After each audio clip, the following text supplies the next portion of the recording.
tertulis dia meninggalnya tahun 48 Hijriah, umurnya 102 tahun 2 bulan 10 hari. Jadi berarti tahun 48 Hijriah sama dengan tahun 670 Masehi. Berarti abad ke-7. Abad ke-7 sudah wafat, sudah dikebumikan di makam Mahligai ini Syekh Rukunuddin. Dan sudah berapa puluh tahun dia di sini. Allahu a'lam. Jadi dari 48 Hijriah dia meninggal, usia beliau 102 tahun. Berarti kalau secara umur lebih tua dia dari Rasulullah 2 tahun umur. Lebih tua usia Syekh Rukunuddin 2 tahun dari Rasulullah. Silakan tahun 12 lahir Rasulullah 12 Rabiul Awal tahun 571 Masehi. Meninggalnya usia dia yang 63 tahun. Syekh Rukunuddin wafatnya 48 Hijriah. Berarti usia dia 102 tahun kali tahun berapa dia lahir. Terus sebelum kita ke makam Syekh Rukunuddin, Bang, itu makam tempat itu ada Syekh Mahmud ini, bagaimana, apa yang bisa Bang ceritakan? Kenapa sampai bisa dikebumikan di atas? Itu bisa ceritakan. Soalnya tidak mungkin kalau Syekh Mahmud Al-Alim Al-Muhtazam berasal dari negeri Yaman. Dia ditemukan dan secara batin oleh keluarganya mengetahui telah melalui batin telah meninggal suaminya Syekh Mahmud, maka dikirimlah batu nisan ke situ dan ditemukan secara gaib. Ya, karena dulu kan nggak ada handphone kan gitu. Cuman orang-orang apa ini kan bisa melalui dengan batin dengan gaib. Dia temukan di mana makam beliau. Telah berapa tahun dia berlayar dari sana ke situ. Berlayar bang. Berlayar dia, bangkai kapal pun ada situ dulu. Jadi ditemukanlah bahwa dipastikan di situ dia makamnya oleh keluarganya dulu, dimakamkan di tempat dipajang ke batu nisan itu dibuat dari negaranya itu bang, dari Yaman itu, dan dibikinlah karena udah pastikan yang di situ makamnya oleh keluarganya, oleh istrinya itu bang, yang membawa ke situ oleh istrinya. Jadi dengan ketinggian sebegitu, apakah memang di pemukiman itu, apakah jenazah yang dibawa ke bukit itu? Jenazah dibawa. Karena kan sekarang posisinya itu bang kan bukan berarti itu darat dulu, kan laut. Nah. Kan inilah yang tembak-tembak yang tertinggi daratan dulu. Jadi ini makam Barus itu bang, bukan ini Barus, bukan kota Barus itu Barus. Itu masih lautan. Inilah Barus bang, gunung-gunung sana bang Barus. Ketinggian ini lah bang ya? Sampai dari ke Aceh itu ke Singkil itu masih Barus. Sampai ke Pakat sana wilayah Barus.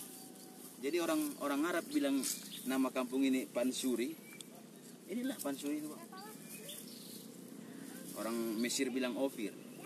Ofir berasal dari kapur itu. Kapur Barus yang mengawetkan Kopir namanya bang. Itu Firaun itu. Itu Ofir. Itulah yang berasal dari pokok kayu kapur itu. Yang dari sini dikirim ke sana bang. Iya, itu ya yang itu yang dikejar orang kemari. Kan memumikan kan untuk memilah sebahagian, untuk mumi, untuk obat-obatan itu berasal dari opir itu, kamper itu. Oke, kita ke Iya. Inilah yang tertua bang ya? Bukan? Yang tertua bang nggak bisa dipastikan itu yang saya rukun ini bang. Oh, iya. Karena kita nggak bisa bang, kita harus fakta ya. Oh iya. Jadi sini harus fakta kita bicara, nggak bisa kita menerangkan yang tidak ada, yang iya. Jadi kalau secara apa aja bang? Itu Syekh Mahmud itu tertulis di situ di makam batu nisannya itu. Kullu syai'un halikun illa wajhahu. Ya, artinya katakan ini. Kenapa? Ini secara apa nih bang? Tidak usah di apa ya? Itu sudah jelas, kalau aku bilang itu jelas dia orang paham tasawuf, orang suci dia bang. Jadi dialah yang termasuk yang bisa mengobati orang sakit, menghantam sihir, dialah Jadi bukan di tempat yang lebih tua bang. Ini bang Syekh Rukunuddin, makam Syekh Rukunuddin bang. Ini nisan kakinya dan ini nisan kepala. Yang mana batu nisan kepala itu pertanyaan bang? Ya tentu. Kemana sekarang? Tahun 1993 dibawa oleh Departemen Kebudayaan dulu ke museum sampai sekarang dia masih di Medan. Museum Sumatera Utara di Kegunaannya? Medan untuk diteliti pada waktu itu sebagai apa namanya penelitian lah. Iyalah. Jadi di makam di batu nisan kepala Syekh Rukunuddin ini artinya bang tertuliskan yang telah terjemahkan. Inilah dia Syekh Rukunuddin wafat malam 13 Safar 48 Hijriah, usia 102 tahun 2 bulan 10 hari. Itulah yang tertera di batu nisan. Itulah yang kepala. tertera di batu nisan kepala. Ya, berarti tahun 48 Hijriah sama dengan 670 Masehi dulu. Ya. Berarti telah meninggal almarhum Syekh Rukunuddin tahun 48 Hijriah dulu, tahun 670 Masehi dulu, tak abad ke-7 dulu, abad ke-7 berarti. Ya. Abad ke-7 telah meninggal di sini Syekh Rukunuddin dan telah berapa puluh tahun dia di sini bang, Allahu a'lam, mengembangkan Islam itu. Oke, pertanyaan ini bang. Setelah sekian lama 1963 Ya, diteliti, dikaji, inilah yang tertulis. ya, Dan setelah diresmikan Bapak Presiden berarti itu fakta yang jelas bahwa saya tertulis itu ini. iya. Nah pertanyaannya, tentu kan kami masyarakat kan ingin melihat sebetulnya barangkali yang bisa melihat secara tertulis tulisan Arab Gundul itu melihat batunya. Pertanyaannya, kenapa itu tidak dikembalikan pemerintah lagi ke tempatnya? Gini bang, di orang itu punya alasan. Alasannya. Kalau dikembalikan di sini bang, mana tahu nanti dicuri orang bang. Dengan maksud? Menghilangkan jejak lah. Sejarah. Menghilangkan sejarah bisa Sejarah, jadi. Bang. Karena ini dulu, mulai dari dulu bang, zaman-zaman penjajah dulu, ini mau dihilangkan ini, ditutupi semua ini. Kan itu, karena nggak bisanya orang tuh yang apa ini, ada akibat oleh kekuatan apa, iya kan, kosa apa. Sebenarnya zaman Belanda pun udah mau dihilangkan ini bang, mau dibabat semua ini. Jangan ada Islam ini. Mau dimusnahkan Jangan lah ada. istilah Karena silsilah. dari catatan buku si Marco Polo telah pernah singgah di Barus dan telah menemukan makam-makam peninggalan penyebar Islam ke Indonesia. Di sini maksudnya. Dan si Marco Polo sudah pernah bang, sudah melihat ini semua. Di catatan sejarahnya ada, silakan lihat catatan sejarah si Marco Polo. Nah, jadi abad ke-7 dulu telah meninggal bang. Syekh Rukunuddin telah meninggal, dimakamkan di sini Syekh Rukunuddin abad ke-7 dulu. Berarti inilah bang semua yang membantah Islam pertama masuk bukan di Aceh. Berarti Islam masuk pertama sekali di Barus Ya, abad betul. ke-7. Di Aceh Syekh Malikul Saleh itu abad ke-12. Oh, jauh ya. Syekh Malikul Saleh itu abad 8, 9, ke-12. 10, 11, Syekh 12. Malikul Saleh 1, 2 Merah Silau namanya itu. Kan itu. Nama Aceh itu Merah Silau. Jadi Malikul Saleh itu meninggalnya abad ke-12. Potong sedikit bang. Ini ada makam tua. Tentu kan selain daripada ini bukti-bukti sejarah masuknya Islam pertama, peninggalan-peninggalan, karena ini kalau sudah begini tentu ada kerajaan atau bukan istana apa segala membuktikan bukti penduduk pernah ada bermukim. Ya. Almarhum ini kira-kira. Sudah jelas bang, ada makam pasti ada penduduk orang di sini bermukim. Jadi mukim orang itu bang tidak bisa pastikan lagi dia. Karena gini, di sana pun ada bekas-bekas peninggalan tempat-tempat telaga dulu, tempat kolam, bahkan sumur pun ada situ. Jadi kalau abang nanti mana rumah orang itu udah lenyap. Kenapa lenyap? Barus ini antara Raja Aceh dengan Raja Barus sudah sering perang. Antara Raja Barus dengan Raja Afrika dari Madagaskar sudah perang. Untuk Barus ini sudah diserang mulai dari dulu. Untuk memperebutkan Kadang kekuasaan, Wilayah. kadang bahkan putri seorang raja mau diambil. nggak ada hubungannya Barus ngambil kapur Barusnya kira-kira. Ada lah bang, secara monopoli mungkin kan nggak bisa diajak raja sini bekerja sama dengan raja ke situ, mungkin bisa jadi bang. Oke, pertanyaan berikut bang. Kalau walau lah mengenai yang mana pertama, tetapi kalau kita mungkin abang dapatlah gambaran kira-kira ini kan di Barus ini kan bukan ini aja. Bisa kita bilang yang di tempat ada, ini ada Banyak. yang di Hasia. Syekh Mahmud Kepala Tinggi, Syekh Al-Jalil Tuan Ambar di makam Tuan Ambar, Syekh Mahdum di bukit sana, Syekh Abdul Raub di Singkil, Syekh Hamzah Al-Pansuri di Sobo, Syekh Tuan Panjang, makam Tuan Panjang di daerah Tapus ini. Banyak lagi bang di kampung Jadi, Solo. ini garis keturunan daripada ini apa perpanjangan katakanlah menyambung daripada perjuangan daripada Syekh yang terdahulu. Sudah apa menyebar. generasinya? Nggak bisa kita balik yang mana keturunan lagi. Cuman udah jelas menyebar deh bang, sampai ke Jawa. Jadi Sunan Gresik itu dari sini bang. Berasal Wali Songo. iya dari sini di sana. Sunan Maulana Malik Ibrahim itu berasal belajar Islamnya dari sini bang. Jadi kalau yang di Simpang 3 apa Itu bang Tuan Kubatu Badan dengan sebutan masyarakat di sini lokal itu namanya Tuan Kubatu Badan. Kalau namanya Syekh Ibrahim Shah. Kenapa dia dibilang Tuan Kubatu? Ada sejarah. Dia itu udah bang, itu udah abad ke-17 bang. 17 itu sudah dia sudah sultan, udah raja di baru sini dia. Itulah Sultan Ibrahim Shah. Ini abad ke-7 ya. Itu udah abad ke-12. Iya. Jadi Sultan Ibrahim Shah dia telah menjadi sultan dan raja di daerah baru sini. Meninggal, dia dipenggal kepalanya, Pak. Makanya dibilang tuan tua. Dipenggal oleh Raja Aceh kepalanya. Dan dibawa kepala ke sana. Di Raja Aceh. Dan seringlah terjadi bisa dia hidup lagi. Dan akhirnya mendapat bencana lah Raja Aceh itu pada waktu itu. Jadi akhirnya cara dia sudah berobat kemana-mana gak mau sembuh. Akhirnya dikembalikan, diganjal dia dengan batu bang. Di bawah diganjal dia dengan batu lagi kepalanya. Iya, itu dikebumikan langsung dari Aceh bang, kerajaan Aceh langsung bang. Dihormati lah jadinya. Itu Raja Aceh, itu Raja Barus bang, Raja Sultan Ibrahim Shah ini. Jadi pertanyaan ini Sudah. bang, itu bukan generasi ini menyambung dari perjuangan mereka ini. Iya. Itulah keturunan. Udah menyambung, udah punya marga dia. Ada pertanyaan satu lagi, Punya Bang. marga dia lagi. Jadi ini kan saya pernah melihat karena pernah saya sering main-main kemari kan. Ada masyarakat sini yang wajahnya mirip orang ke Arab-Araban. Kira-kira garis keturunan dari mereka ini atau padahal mereka bermarga. Bisa jadi bang. Dari sini memastikan itu.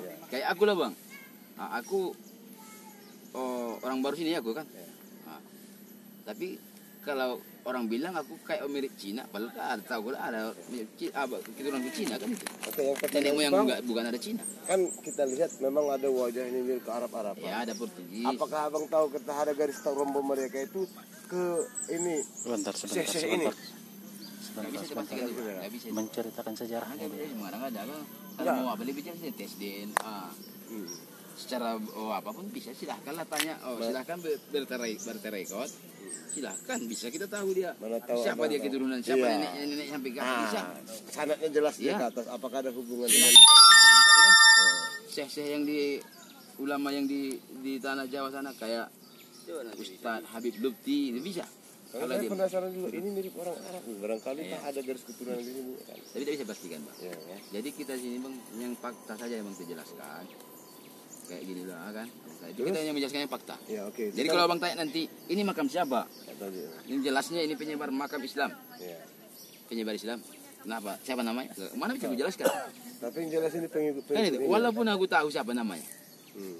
tapi gak bisa gue jelaskan itu bang. Karena bisa jadi nanti mengadang-adangnya kau. Yang gitu bisa. Jadi kita yang fakta saja bang. Jadi kayak ini bang, silahkan di Medan di museum tahun 1963 ini dibawa di seminar. Berarti dengan alasan menjaga apa tadi? Ya, jangan dibawa kemari. udah jelas dia bang nanti karena banyak yang kami nggak mau. Kenapa Islam masuk pertama di Barus? Ya, menghilangkan sejarah. Sebentar sejarah Islam masuk di Samudra Pasai kata. Memang betul. Karena fakta katakan. Jadi kalau sempat orang Aceh dulu anak ini cara budaya, udah jelas tuh jelas kan. Yang sebenarnya kita bang bodoh kita bang bantah-bantahan masalah masuk Islam pertama ke Indonesia ini. Udah jelas di sini bang Samudra Pasai. Ya baru sini pun Samudra Pasai dulu. Iya, betul. Tapi kalau orang abang bilang ya kami Samudra Pasai kami akui kan gitu. Tapi kalau abang bilang Islam pertama masuk yang abang berpedoman kepada Syekh Malikul Saleh itu abad ke-12 bang. Itu abad ke-12. Ini abad ke-7. Jadi mungkin abad ke-7 yang lebih duluan yang di abad ke-12. Batu tadi membuktikan ya. Iya. Udah berapa ratus tahun itu kan? Lima Hidup lagi Khalifah Utsmani. abad ke-7. Ya. Iya. Abad ke-7 Kalau abad 48 Rasulullah. 48 Hijriah. 48 Hijriah meninggalnya itu abad ke-7. Abad Rasulullah itu pun penyebaran Islam itu kan abad ke-7 Pak. Berkembang Islam itu abad ke-7. Rasulullah meninggal tahun berapa itu Bang? Iya abad ke-7 lah dia. Kan Rasulullah meninggal wafat usia beliau 63 tahun. Lahir beliau tahun 571. Enggak sedikit kepadamu karena kalau 48 Hijriah Rasulullah menjadi Rasul dia umur berapa? Umur 40. 40. Jadi kalau Hijriah dia Kalau meninggal memang jelas ya. Utsman bin Affan ini. Meninggalnya. Tapi kalau usia beliau di atas Rasul. iya lebih tua dia dari Rasulullah. Iya, cuman dia kan diutus oleh Rasulullah kemari menyebarkan Islam. Bukan belum lagi Indonesia, kan gitu. Nusantara. Belum ada lagi. Pokoknya di sinilah di Nusantara ini. Jadi bang, Islam yang negara Islam yang berkembang, Islam itu pesat sekali. Indonesia ini bang, diutus penyebar Islam ke Indonesia ini termasuk ini Syekh Rukunuddin, Syekh Mahmud atau Syekh Muazzam Shah, Syekh Jalal Abidin diutus berkembang Islam. Jadi yang di Cina pun ada bang, di Cina kan ada penyebar Islam oleh rombongan Wahab bin Kabsah. Itu penyebar Islam ke Cina Selatan. Ya kan? Itu ke Cina Selatan. Dulunya seorang tuh mau ke Cina itu singgah dulu sini dulu. Udah pernah singgah di sini di daerah mengisi bahan makanan, air minum di Pulau Musala itu. Bertembak ke Cina Selatan. Abang lihat gimana Islam itu berkembang? Enggak berkembang seperti di Indonesia. Itu nih sampai ke sana. Jadi kan ini bang. Lah mulai dari dulu kan tambah ke-7 terjadi tahun bergeser tahun sampai perjuangan kemerdekaan Indonesia ini pun Islam yang memerdekakan Islam kebanyakan. Tidak terbantahkan itu lagi. Oleh Fatahillah itu. Jadi Fatahillah itu bang mana? Itu bukan keturunan dari mana itu? Fatahillah dari penyebar Islam ini. Islam. Siapa itu siapa Pangeran Diponegoro? Siapa rupanya siapa itu si Imam Bonjol, Tengku Umar, ya tamat termasuk Singa Mangaraja.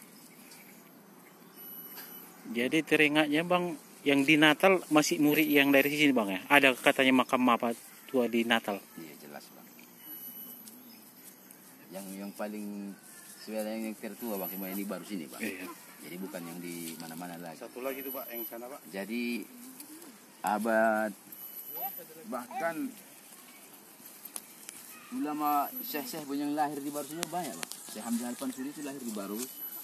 Syekh Imam Khatib itu. Oh, Al-Fansuri lahir di Baru. Hamzah Al-Fansuri bang orang tasawuf, orang paham ya Aku pikirnya lahir di baru bang. oh. Makanya disebut dia dengan nama Hamzah Al-Fansuri. Diberi dia Hamzah Al-Fansuri nama belakang. Berarti dia Hamzah Al-Fansuri. Berarti Hamzah lahir yang berasal dari baru dari Fansuri. Fansuri itu bang sebutan Arab. Fansuri itu inilah daerah ini baru. Daerah ini Fansuri. Ya termasuk itu bang. Syekh Imam Khatib. Tapi di situ bang bisa kita lihat. Syekh Imam Khatib murid dari Muazzam Shah. Mimbiladi Fansuri. Ya tulis itu bang. Berarti Mimbiladi Fansuri berasal dari negeri Fansur. Iya. Fansuri itu nih. Ya. Inilah daerah baru sini. Fansuri itu. Jadi baru sini bang namanya bang. Kalau baru sini yang sekarang itu kan namanya itu kan berasal dari bahasa Portugis lagi. Sebenarnya nama baru sini banyak. Orang Arab bilang Fansuri, orang Cina bilang Polausi, orang Mesir bilang Okir. Jadi zaman Mesir kuno pun udah masuk orang kemari bang, udah ke baru sini ngambil rempah-rempah. Okir kan, itu kamper. Kalau bahasa sini kapur baru. Jadi kapur baru itu namanya kamper itu, kapur barus itu sebuah pohon kapur, kalau bahasa kami sini pohon kapur itu. Dia kalau usia ratusan tahun dia bang, udah tua. Nah dia ada kristal di dalam batang itu, kayu itu kristal di dalam batang. Iya. Nah, Jadi kalau mau ngambilnya itu harus ditebang. tebang. Itulah kristal itu yang kapur barus itu. Oh, enggak, bukan disadap itu bukan ya? Bukan kayak kemeyan itu bang, bukan kayak karet itu. Sama kayak ada ubahnya, tidak jauh beda dengan Jadi pohon gaharu. ada upaya pemerintah atau masyarakat mau melestarikan atau coba tanam itu lagi kayu? Ada bang, Ada ya? ini kapur barus. Yang mana? Bang? Penasaran aku. Ini udah tadi dibilang dari sana. Iya, dari mana bang? Dari depan tinggi tadi. Iya. Itu tidak jelas orang itu bang. Ini akasia ini saya bilang. Itu tidak jelas orang itu bang. Ini yang kapur barus bang. Ini- Kalau mau abang lihat batangnya Hmm. yang besar, kira-kira 1 jam perjalanan kita. Pohon barus. Iya, daerah apa ini? Surgadong. Surgadong. Bukan Surgadong, Seranduru. Iya. Seranduru, Surgadong sana. Masih ada yang besar-besar itu ya? Ada. Jadi bibitnya itu dari sini doang dapat kan. Mau ngambil abang ambil bibitnya bisa. Di harga dengan 30.000 satu. Tapi kalau mau kita melihat pokok itu, kebun itu, di agak jalan kita lewati sawah. Ada. Itu tadi dia tadi. Besar-besar kayak gini. Pohon kapur barus. Ya kebetulan saya tahu kayu itu. Iya. Ini cuman ini saya. Ya, nggak mungkin kapur barus itu. Kapur barus itu bang, daun aja tapi tidak usah dipetik bang ya. Jadi diambil aja itu Harum ya? daun itu, harum itu. Harum barus itu kapur barus. Ada bang bawa parang, Nah, biar ada bawa parang. nggak ada. Ada tuh Ada. nanti sana. Musola itu pohon kayu kapur itu bang. Musola itu yang sementara yang bangun, kayak bibit. Oh, menurut Ya, kayunya itu, rengnya itu, kalau dipotong itu bang, harum itu. Itulah kapur barus. Itulah kayu kapur itu. Yang telah diolah, Setelah tapi diambil, setelah diambil apanya itu kan. kristalnya tadi. Itu. Jadi komplek makam Malige ini memang bukan ini aja bang. Jadi bawah sana tuh masih banyak lagi orang makam. Termasuk di bawah Syekh Siddiq. Saya melewati dari sini bang. Ini ada jalan dulu ini bang. Orang-orang dulu mau jalan dari sana, dari sini bang. Jadi dari bawah dulu baru ada sumur nanti ambil wuduk dulu baru naik ke atas. Syekh Siddiq ada di bawah. Jadi yang banyak, tapi yang jelas dia bernama Yang bisa Ya, juga jadi fakta kan itu kan. Syekh Siddiq. Sama kayak ini, abang tanya nanti aku nggak tahu siapa namanya ini kan. Mana sedangkan dia tertulis, nggak ada tertulis dia. Hanya kalimat tauhid, la ilaha illallah Muhammad Rasulullah. Sama kayak itu. Itu kalimat tauhid. Jelasnya ada ini sudah ada jelas Ah, bisa sudah ada namanya. pembuktian. Sudah ada Bisa jelas dipertanggungjawabkan kan gitu kan? kayak gitu kan. Sudah lihat dia dulu. Tertulis jelas dia. Jelas, Jelas. Abang tanya dari mana ya?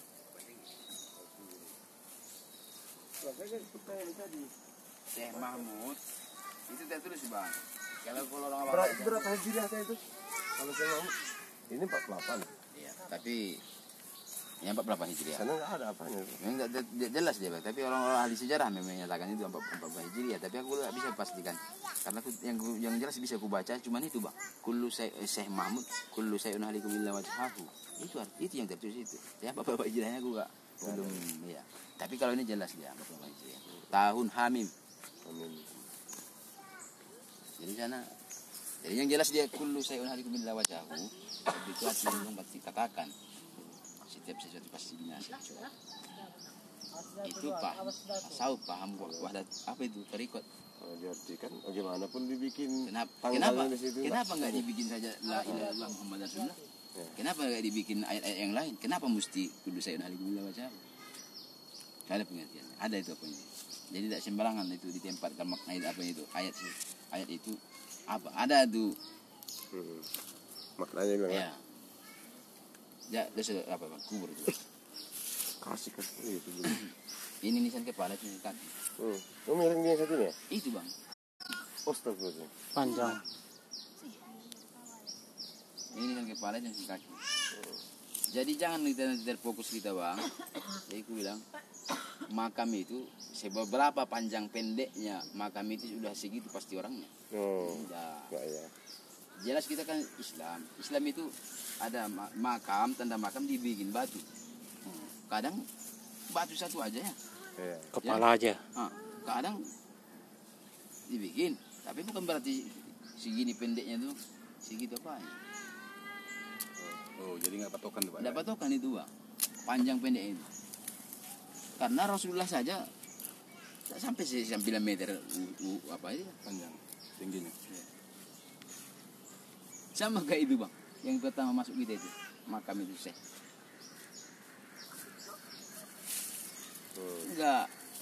Enggak mungkin segitu pendeknya itu. Iya, betul. Kalau kawannya bisa sepanjang ini. Jadi kayak bahkan itu lagi yang lebih tertua dari motif kaligrafi itu lebih tua lagi. Tapi nggak bisa aku jelaskan bang siapa abang tanya itu namanya tidak tahu aku. Yang di mana bang? Ya. Tapi kalau abang mau tanya, saya Ismail namanya itu. Tapi jangan dia ya kan, tidak bisa kita bahkan. Ya. Karena kenapa aku yang tahu kan itu. Jadi kalau memang di sini tertulis dia, nama itu Syekh Ismail. Kuburan. Itu istrinya bang, samping itu istrinya. Sana. Nah, kan gitu bang. Tapi nggak bisa kita apa tuh bang. Kalau kau jelaskan aja, nggak bisa aku bang. Yang apa kita fakta saja bang. Yang tersurat yang itu Yang kan. tersurat, jangan yang tersirat ya kan. Oke lah bang, Iya. terima banyak. Silahkan bang mau lihat di sana lagi ya. Harga apa kita bang? Aku sih Junta. Oh, 9 juta.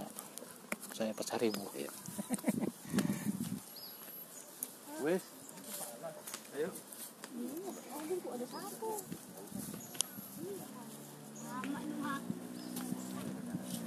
Jadi duta besar Arab Saudi dulu datang kemari bang. Iya. Ya. Sekarang kan ziarah ada yang ke sini, ada yang ke sini. Duta besar Arab Saudi kan ziarahnya kemari bang. Datang dia langsung ke sini ziarah. Ini yang diziarahi oleh duta besar Arab. Alasannya Pasti mempunyai apa bang? penilaian sendiri. Iya, bahkan mungkin keluarga orang itu, kerajaan Arab itu ada di sini.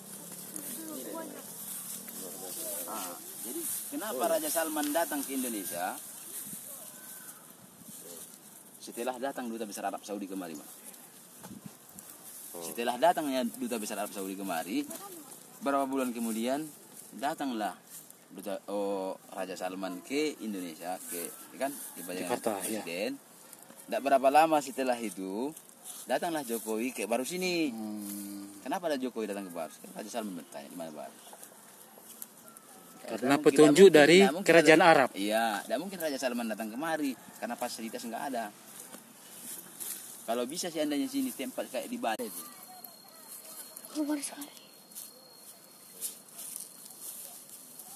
Ini yang dijarahi apa bang? Jadi sebelum datang Jokowi mau datang kemari besok, umpamanya besok mau datang Jokowi, hari inilah pasukan udah datang kemari untuk Pas pampres. Gegana, Iya. bersih mensterilkan kan, begitu. Jadi kan ada deteksi logam itu, semua ini logam ini bunyi. Jadi dia terkejut mau diambil cangkul atau apa kan? Yang mana mau di? Iya cangkul. Banyak Jadi mengandung. orang tuh berarti bom ada sini, kan gitu. Jadi kulihat kan gitu, berarti nggak ada bekas-bekas yang Cangkul. yang gembur kan tanah itu. Udahlah bang, nggak apa itu bang. Jadi orang itu kan lihat apa juga bang logam. Jadi nggak usah bang, nggak ada bom di situ bang. Bilang. Cuman kalau logam itu pasti banyak ini bang. Nah, nggak akan dapat itu kalau kita korek itu nggak dapat itu bang itu. Kalau rezeki kita mungkin dikasih nampak timbul aja deh, kan gitu.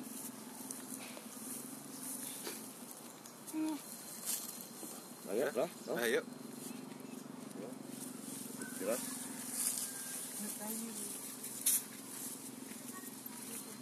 Jadi bukan di sini saja bang, bukan komplek makam Maliki saja.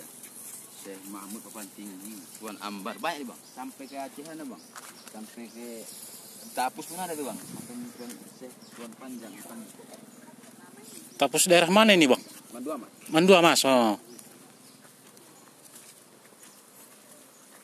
Dan di situ di Tapus itu lah Ayo. dulu, di Tapus itu lah dulu mening tewasnya siapa? Joseph van der Roop. Joseph van der Roop tahu abang siapa itu? Joseph van der Roop itulah kolonel yang ditugaskan di Banten. Enggak, Belanda, orang Belanda menjajah. Mana benteng itu bang? Oh, benteng di Polsek itu. Itu benteng Belanda itu bang. Dan Joseph van der Roop ini dialah yang membunuh, yang menangkap Pangeran Diponegoro dia lah. Dan ditugaskanlah dia ke sini, dia tewas dia di atas. Dan dimakamkan di sana dulu, tambah itu. Terus sekarang di bawah, ya, oleh keluarga ini. Ini kami permisi Bang. Iya.